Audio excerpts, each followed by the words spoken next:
Gaya komunikasi Presiden Prabowo Subianto memang bisa dibilang cukup unik. Salah satunya saat pertemuan dengan mahasiswa Indonesia di Universitas Al-Azhar di Mesir, Prabowo melempar wacana untuk memberikan maaf bagi koruptor.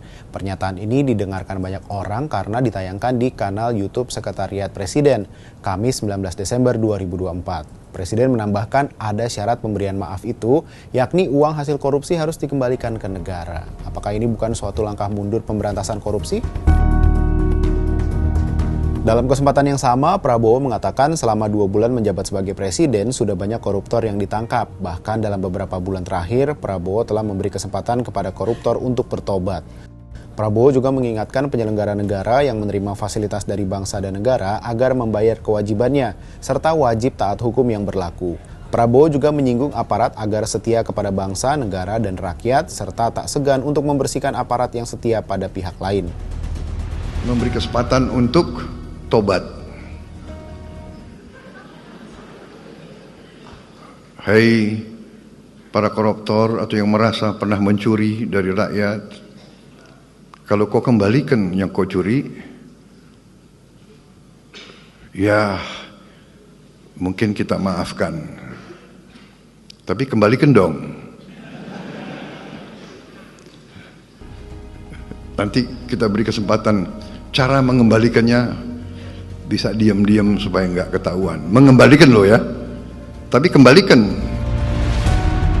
Namun wacana memaafkan koruptor nampaknya bakal menimbulkan polemik berkepanjangan. Peneliti Transparansi Internasional Indonesia, Alvin Nikola, mengatakan wacana yang diungkapkan Presiden Prabowo Subianto sangat berbahaya karena melemahkan supremasi hukum.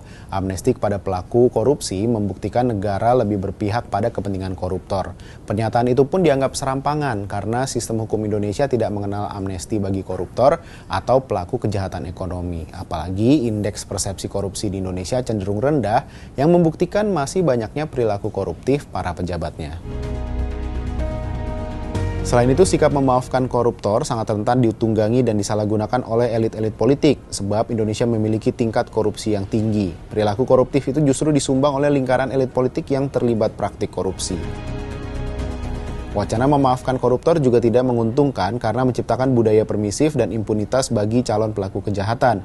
Secara spesifik, para calon koruptor bakal memandang korupsi pada akhirnya bisa diabaikan dan dimaafkan asal memenuhi sejumlah persyaratan. Pernyataan ini juga menimbulkan pertanyaan publik terhadap komitmen pemerintah dalam memberantas korupsi. Ini juga jadi rentetan ketidakseriusan pemerintah sejak RUU tentang perampasan aset nggak masuk prolegnas prioritas. Bahkan Menteri Hukum Supratman Andi Aktas menyebut tak lagi membutuhkan KPK kalau 3 paket undang-undang resmi disahkan. Nah, daripada pemerintah punya wacana memaafkan koruptor, lebih baik fokus pada RUU perampasan aset sesuai agenda prioritas kerja pemerintahan Prabowo Gibran. Jika undang-undang perampasan aset disahkan, nanti negara bisa mendapatkan manfaat besar pengembalian kerugian negara. Sumbernya bukan hanya dari kerugian akibat korupsi, melainkan juga tindak pidana ekonomi lainnya. Nah, kini setelah pernyataan kontroversial Prabowo soal memaafkan koruptor, Menko Kumham IMIPAS Yusril Iza Mahendra menyatakan proses penggodokan pemberian amnesti atau abolisi bagi koruptor telah dimulai sejak sebulan lalu.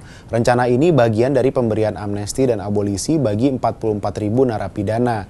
Khusus untuk koruptor ada syarat pengembalian kerugian negara yang kini masih didiskusikan. Ada apa ya dengan langkah pemberantasan korupsi di negara ini? Sampai jumpa di Bahas Peristiwa berikutnya.